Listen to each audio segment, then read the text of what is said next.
مزید ویڈیوز کے لیے ہمارے چینل ہاؤس آف اسلام کو سبسکرائب کرنا نہ بھولیے۔ شکریہ۔ وبارك وسلم تسليما كثيرا أما بعد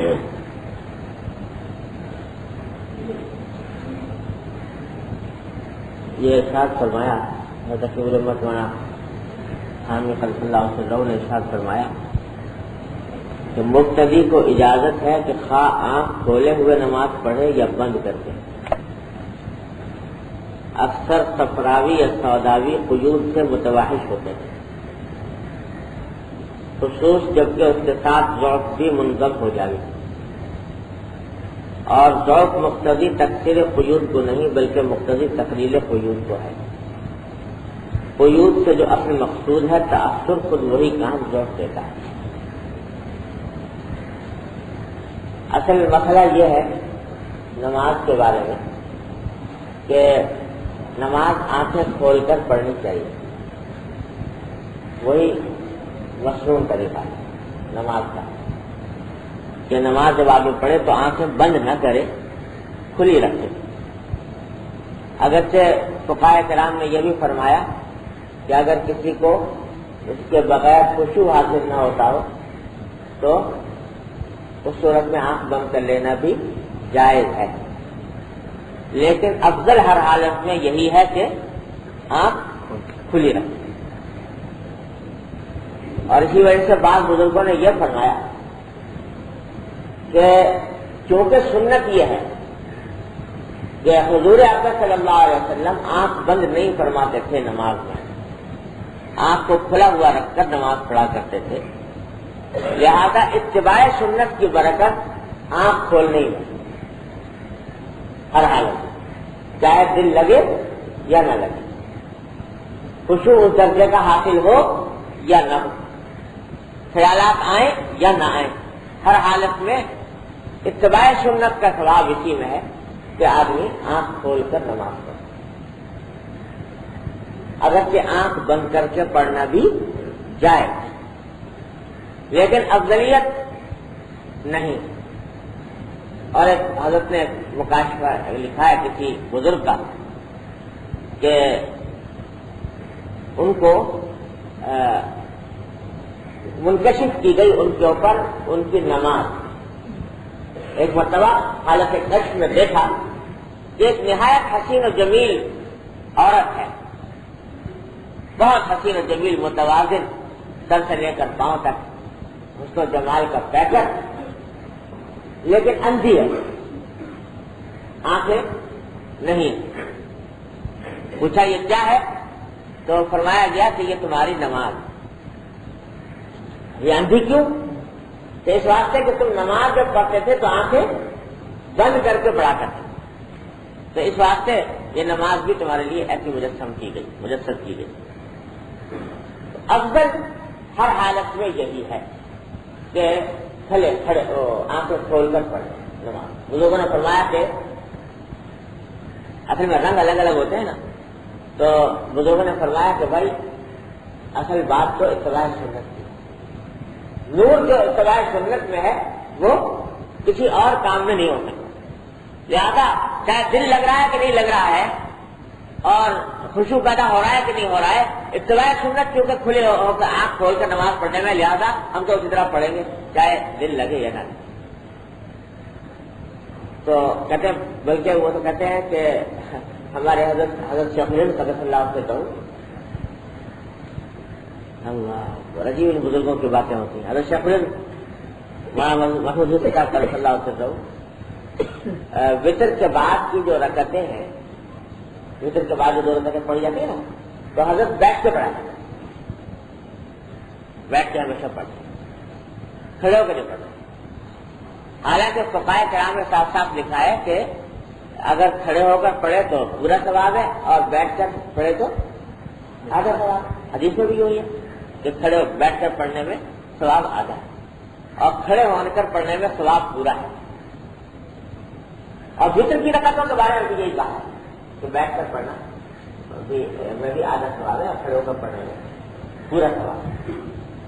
لیکن حضرت پڑھتے تھے بیٹھ کر، تو کسی نے پوچھا کہ حضرت یہ آپ جو بیٹھ کر پڑھتے ہیں اس کی کیا وجہ ہے، کھڑے ہو کے کیوں نہیں پڑھتے؟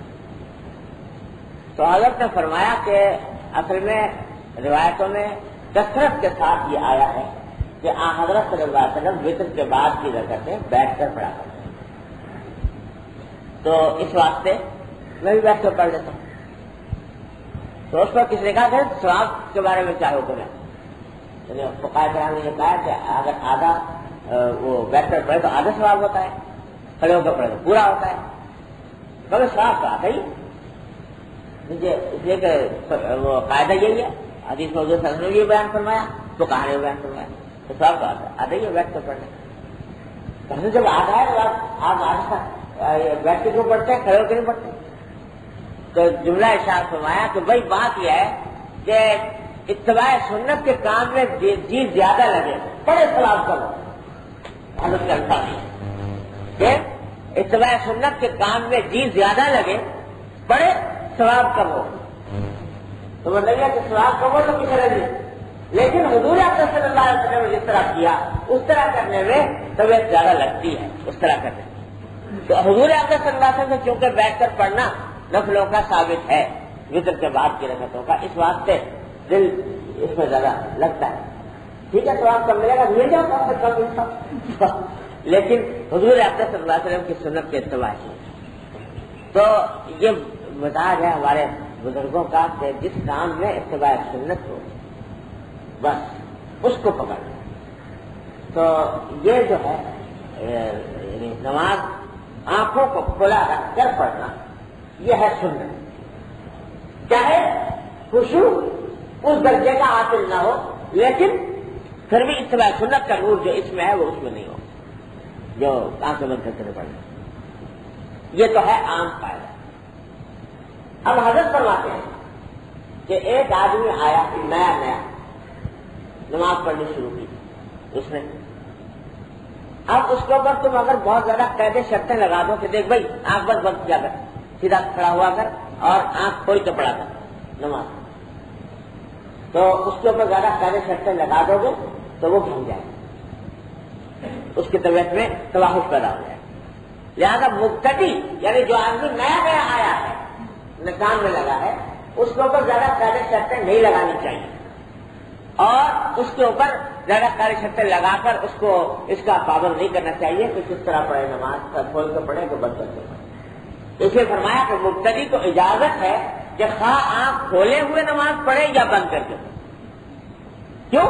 وجہ اس کو بیان فرمائی کہ اکثر صفراوی یا سوداوی خیوط سے متواحد ہو جاتے ہیں، جن کا مزاج صفراوی ہوتا ہے یا سوداوی ہوتا ہے، ان کے اوپر اگر کوئی زیادہ پابندی عائد کی جائے کہ وہ یوں کرو یوں نہ کرو یوں کرو یوں نہ کرو تو اس کے طبیعت میں وحشت پیدا ہو جاتی ہے، اگر تک کرا کر بھی آدمی چھوڑ بات ہے، تو اس لیے اس کو قیود اس کے اوپر نہیں لگانی چاہیے۔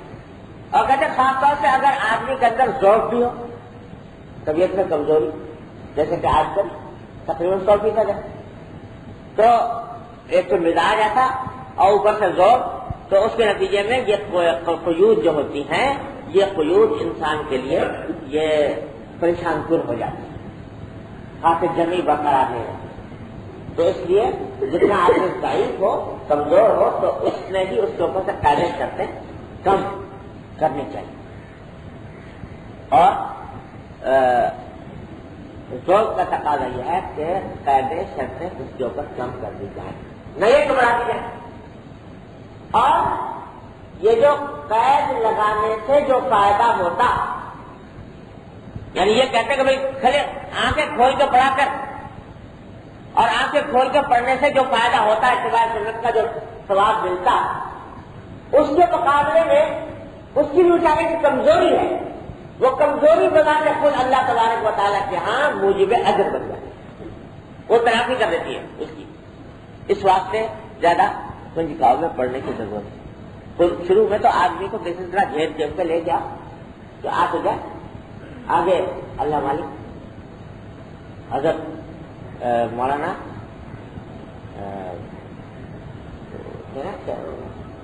وہ چرانے والے رحمۃ اللہ نہیں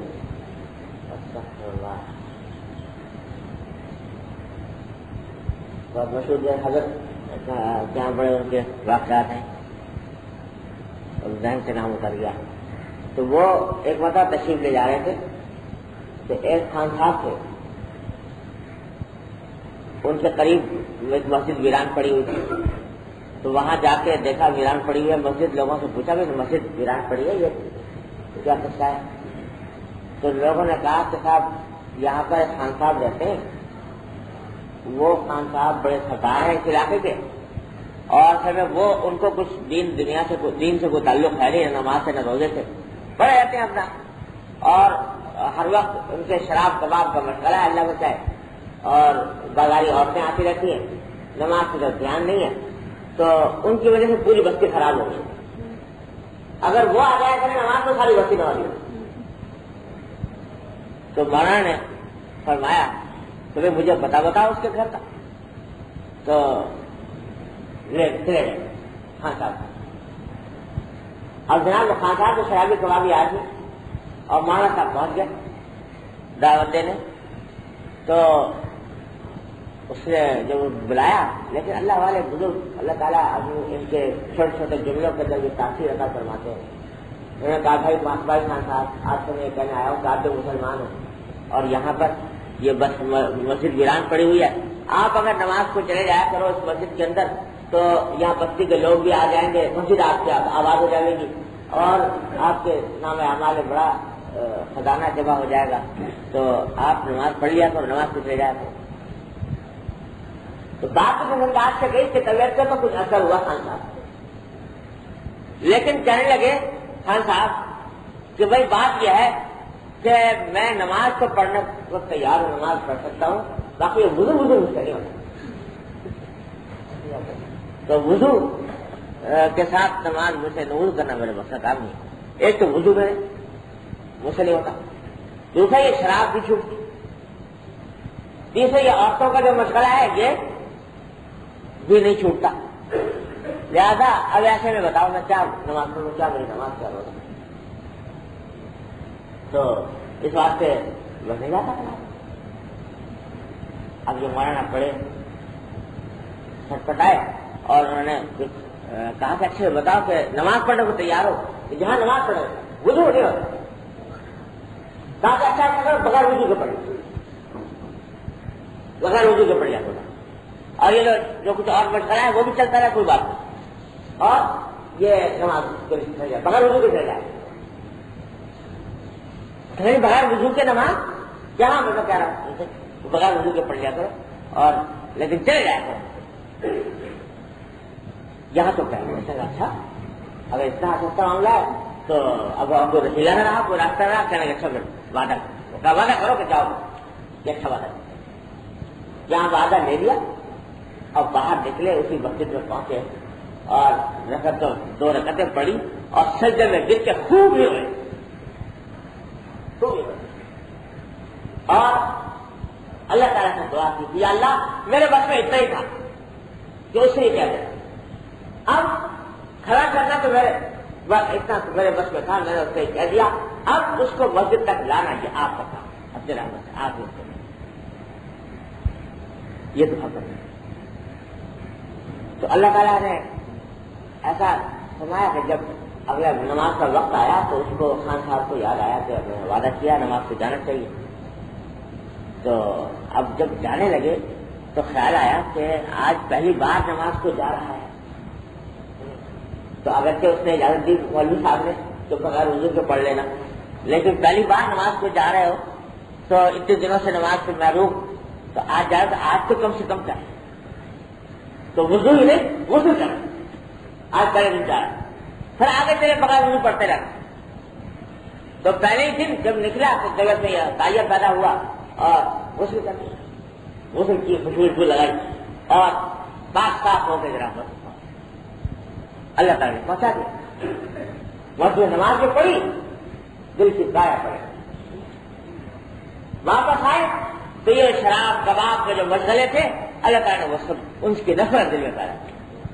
اور اس کے بعد ایسا پکا نمازی بنے جو وضو کے ساتھ اور پاکی کے ساتھ 5 وقت کا نماز پڑھا دے.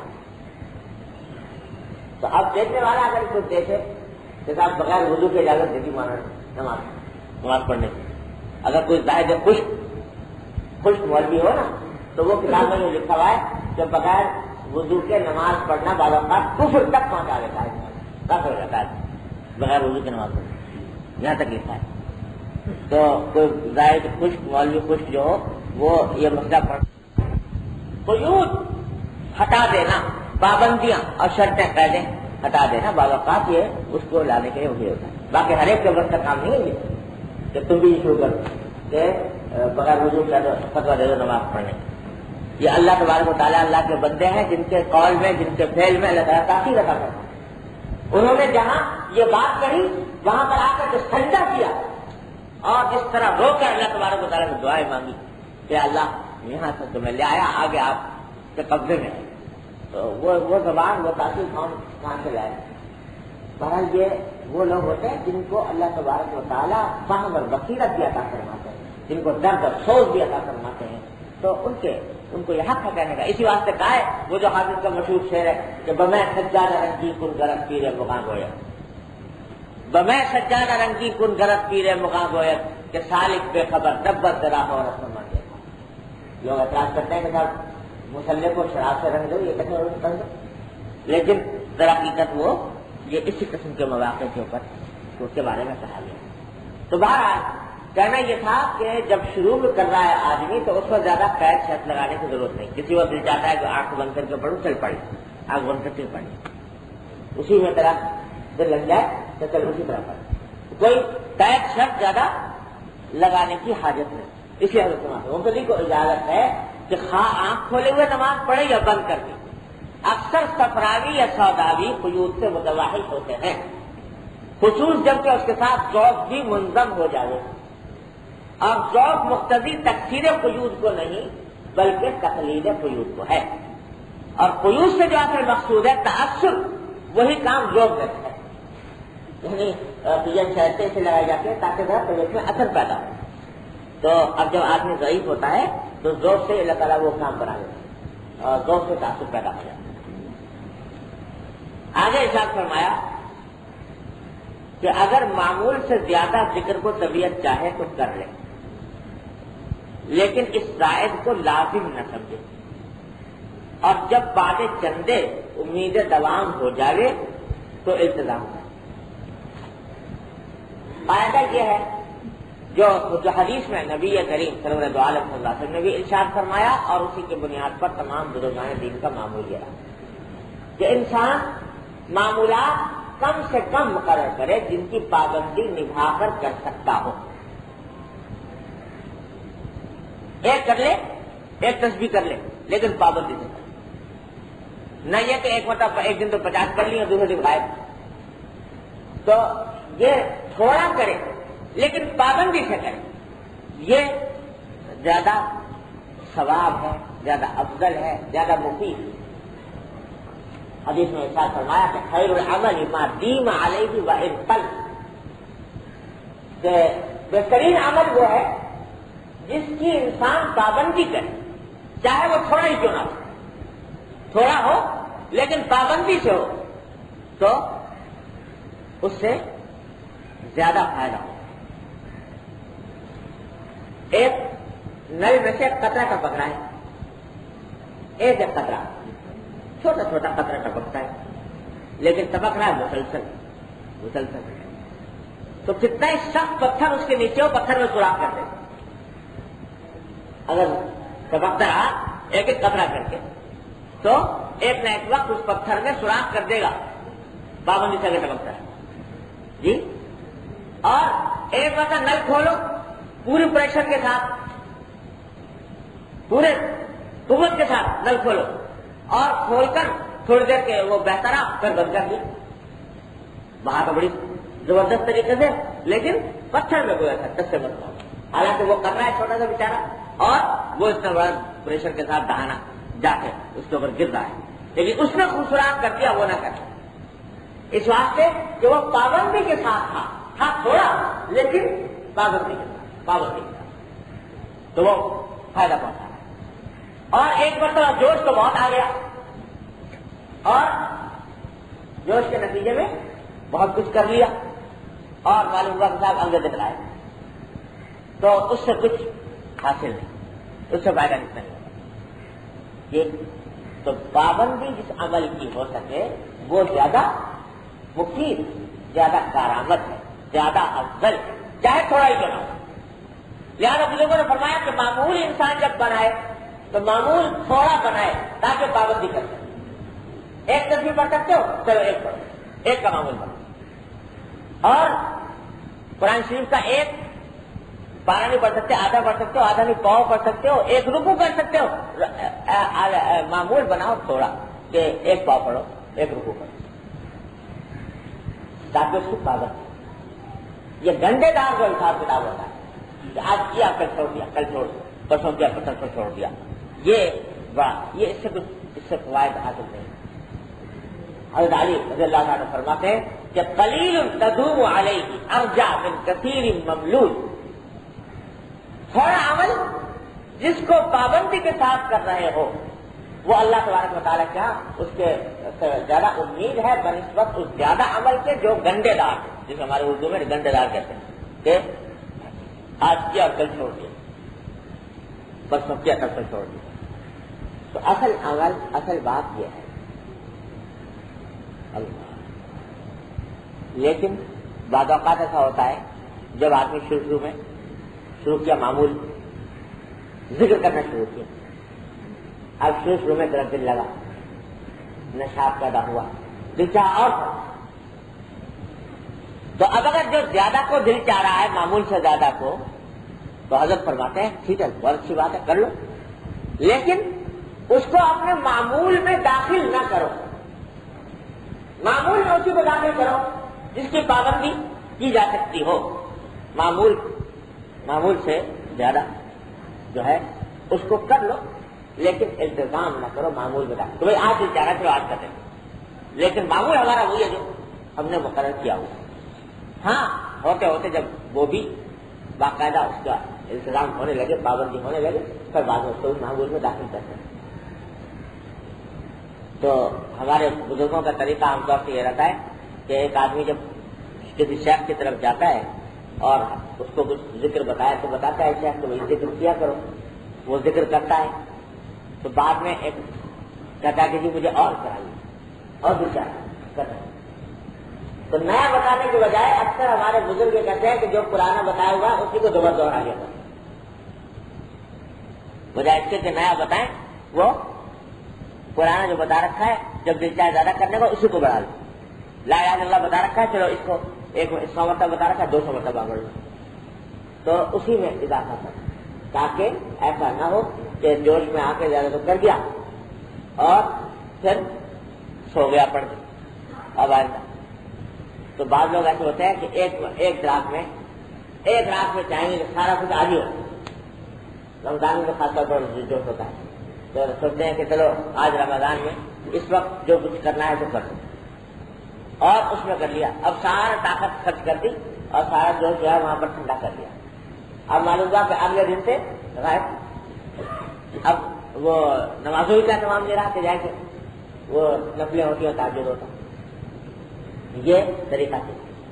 حضرت گنگوئی قدس اللہ علیہ وسلم کا ملفوظ میں نے اپنے والد ماجد قدس اللہ علیہ وسلم سے بارہا سنا، حضرت والد صاحب سنایا کرتے تھے اور وہ کیسے اس کی تاکید بھی کرنا۔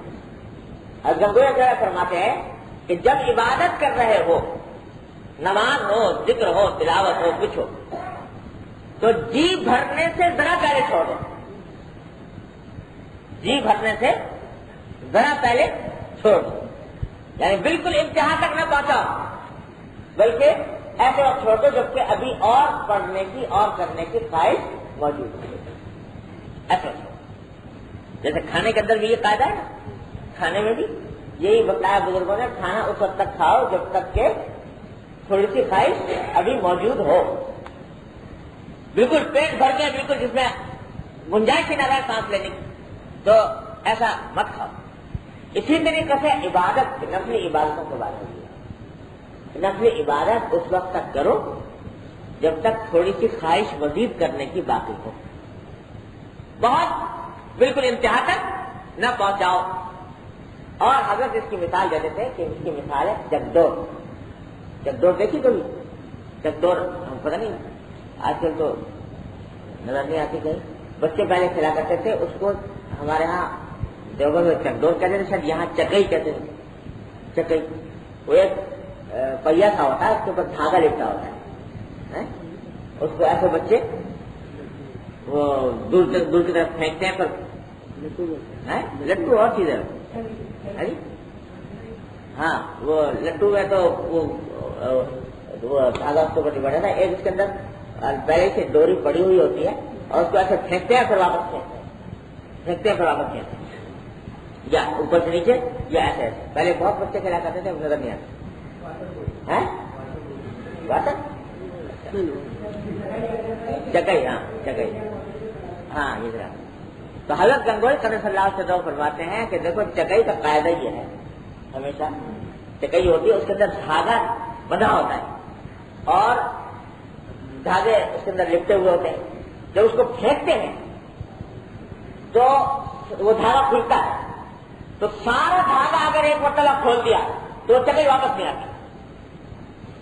وہ اسی وقت واپس آتی جب کہ تھوڑا سا دھاگا اس کے اندر اٹکا ہوا رہ جائے, تو تھوڑا سا اٹکا رہے گا تو واپس آ جائے.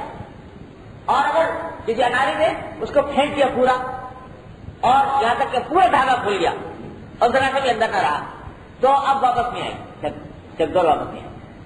تو اگر فرماتے تھے کہ یہ اگر تم نے ایک مرتبہ عبادت میں سارا دھاگا کھول دیا اور اتنی عبادت کی کہ اب مزید کی خواہش برقرار نہ باقی نہ رہی, تو اب واپس نہیں لوٹو گے, جیسے چکر واپس نہیں لوٹو. اور اگر تھوڑا سا ایسے وقت میں چھوڑ دیا جبکہ تھوڑا سا ابھی خواہش باقی ہے, تو چکدور کی طرح وہ پھر واپس آ جائے. کیا اچھی بات کرنا. تو آج میرے والد ماجد صلی اللہ علیہ وسلم بکثرت اس بات کو نقل فرمایا کرتے تھے اور ہمارے تھے کہ بھائی یہ اچھی بات ہے کہ عبادت کہ آدمی کام تو کر رہا ہو دنیا کا کوئی, اور دل لگا ہوا ہو عبادت ہو جائے کہ یا اللہ مجھے موقع مل جائے تو میں جا کے عبادت کروں. یہ زیادہ بہتر ہے بنسبت اس کے کہ عبادت کر رہا ہے اور دل لگا ہوا ہو, دنیا کی طرف جلدی چھٹی ملے تو جاؤ. اس کے مقابلے میں یہ زیادہ بہتر ہے کہ آدمی تھوڑا سا کام دوسرا کر رہا ہے لیکن دل میں یہ خواہش ہے کہ کاش میں تھوڑا سا مجھے موقع اور مل جاتا. یہاں اللہ ہمارے حضرت یہ شعر پڑھا کرتے تھے بکثرت, اور مجھے یاد آتا ہے جب کبھی حرمین شریف میں حاضری ہوتی ہے, آدمی دعا ہوا کرتا ہے, تو اس کے بعد جب واپسی ہوتی ہے تو یہ یاد آیا کرتا ہے حضرت کا شعر, کہہ چکا جی بھر کے جو کچھ ان سے کہنا تھا مجھے, کہہ چکا جی بھر کے جو کچھ ان سے کہنا تھا مجھے, پھر بھی اب تک حسرت شرح تمنا دل میں. یہ حسرت جب تک لے جائے نا آدمی, پھر بھی اب تک حسرت شرح تمنا دل میں ہے. کیا تو دیا لیکن تمنا دل میں حسرت ابھی تک نہیں.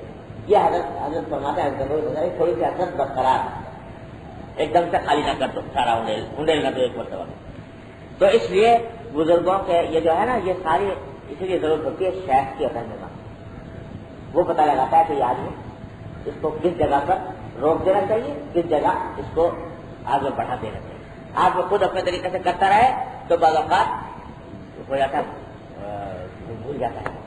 اب کئی لوگوں کو دیکھا آگے ایک دم سے جوش میں معلوم ہوا کے ساتھ دن رات بھر کھڑے ہیں عبادت کر رہے ہیں, یہ ہے وہ ہے, اور قرآن شریف ایک دن میں ختم کر دیا اور تسبیحات بہت ساری پڑھ لی اور جناب یہ ہو رہا ہے وہ ہو رہا ہے. اب ایک ہفتہ دیکھا بڑا جوش خروش رہا, ایک ہفتے کے بعد جا کے دیکھا تو معلوم ہے کہ مسجد میں نہیں آ رہے, جماعت بھی نہیں حاضر ہوتی, تو یہ سب جوش ہو رہا ہے. تو کوئی شیخ جو ہوتا ہے وہ پتہ لگا. اسی لیے حضرت فرماتے ہیں حضرت حکیم المقدس صلی اللہ علیہ وسلم کہ تبدیلی اس طرح لاؤ کہ انگلیاں نہ اٹھیں. کیا عجیب جملہ شرط ہے, تبدیلی اس طرح لاؤ کہ انگلیاں نہ اٹھیں. انگلیاں اگر اٹھ گئی تبدیلی لانے میں تو یہ فتنہ, اور اس میں اندیشہ یہ ہے کہ پھر واپس لوٹ جائے. تو اس لیے انگلیاں نہ اٹھیں. تبدیلی کیسے لاؤ, تبدیلی اس طرح لاؤ کیسے دیکھتے ہی دیکھتے بچہ بالغ ہو جائے. پتا لگا آج کتنا تھا کل کتنا تھا, ناپو روزانہ سیتے تھے کتنا بڑا کتنا گھٹا اور کیا فرق واقع ہوا. لیکن معلوم ہو گیا بات دیکھتے ہی دیکھتے اس دن کتنا بڑا کتنی ترقی ہوئی کچھ معلوم نہیں، لیکن ترقی ہو رہی ہے روز یہاں تک کہ بالغ ہو گئے۔ اور اس کے برخلاف ایسی تبدیلی ہو کہ جناب انگلیاں اچھا جیسے آج وہ فرجات کھڑے ہوئے انگلیاں گلتے صاحب جو ہے یہ پہلے یہ ایسے تھے اور اب یہ انہوں نے یہ شروع کر دیا، تو انگلیاں اٹھنے سے نتیجہ یہ ہوتا ہے کہ وہ آدمی پر ڈھیلا پڑ جانے کا اندیشہ رہتا ہے، اور اس بات کا بھی اندیشہ رہتا ہے کہ تکبر مبتلا ہو جائے اور جس میں آ جائے خود پسندی مبتلا ہو جائے خدا نے کیا ہو حضرت فرماتے ہیں دکھوئے وقت تبدیلی اس طرح لاؤ کہ انگلیاں نہ اٹھے، بلکہ اس طرح لاؤ جیسے کہ نابالغ بچہ بالغ ہو اس طرح۔ تو یہ ساری باتیں اس کی ہے کہ معمول جو بناؤ وہ تھوڑا ہو لیکن پابند اس کے اوپر اس میں جوش میں آ کر ایک دم سے زیادہ کام کرے۔ اس کے لیے سب سے بڑی ضرورت ہوتی ہے رہنما کی، مسلم کی، مرشد کی، جو بتائے کتنا چلے کتنا نہ کتنا ہے۔ بعض اوقات مجھ سے بتایا تھا کہ بھائی اب تم یہ وظیفہ بند کر اب چھوڑ دو، وہ جانتا ہے اس کے لیے کیا فائدہ ہے۔ اسی لیے بار بار یہ بات کہی جاتی ہے کہ بھائی بغیر کسی اللہ والے سے تعلق قائم کیے ہوئے اور اس کی طرف رجوع کیے ہوئے اور اس سے رہنمائی حاصل کیے ہوئے عادتاً اصلاح ہوتی نہیں، اسی لیے بار بار اس کی طرف دیا جاتا ہے۔ ذکر ہو، تسبیح ہو، نمازیں ہوں، عبادت ہو، ہر چیز میں اعتدال اور توازن اسی وقت پیدا ہوتا ہے۔ اللہ تعالیٰ کو اچھی رحمت سے اس کی توفیق عطا فرمائے۔ اللہم صلی علی